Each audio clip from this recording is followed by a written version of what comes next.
যেহেতু ওর morning shift চলছে, তাই মনে হলো সন্ধ্যাবেলা কিছু স্ন্যাক্স বানানো যাক। তার জন্য আমি বানিয়েছিলাম মিনি ফিশ ফিঙ্গার।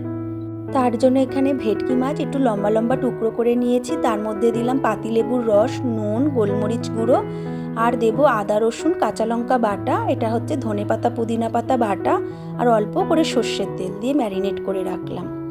কিছুক্ষণ পরে ম্যারিনেট থেকে আমি ভেটকি মাছগুলো তুলে রাখলাম। এখানে নিয়েছি কিছুটা ময়দা, এর মধ্যে নুন আর গোলমরিচ গুঁড়ো মিশিয়ে রেখেছি, আর নিয়েছি কিছুটা ব্রেড ক্রাম্বস। এখানে আমি একটা ব্যাটার বানিয়ে নেব। তার জন্য 3 চামচ কর্নফ্লাওয়ার নিয়েছি, কিছুটা গোলমরিচ গুঁড়ো আর নুন দিয়ে শুকনো উপকরণ মিশিয়ে এবার দিয়ে দেবো একটা ডিম।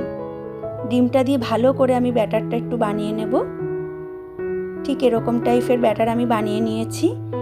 এবার ওই ভেটকি মাছগুলো ময়দায় কোট করে ব্যাটারে চুবিয়ে ব্রেড ক্রাম্বসে আবার কোট করব।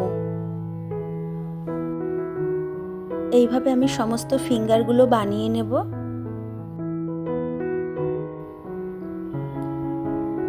বানানো হয়ে গেছে আমার সমস্ত ফিঙ্গার। এখানে কিছুটা তেল গরম করে নিয়েছি। এবার গ্যাসের টেম্পারেচারটা কমিয়ে আমি এক এক করে সমস্ত ফিঙ্গারগুলো তেলে ছেড়ে দেব।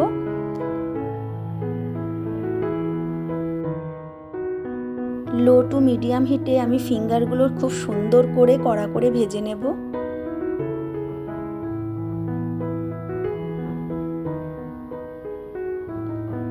দেখুন কি সুন্দর কালার চলে এসেছে। ফিঙ্গারগুলো আমার একেবারে ভাজা হয়ে গেছে, এবার তুলে নেব।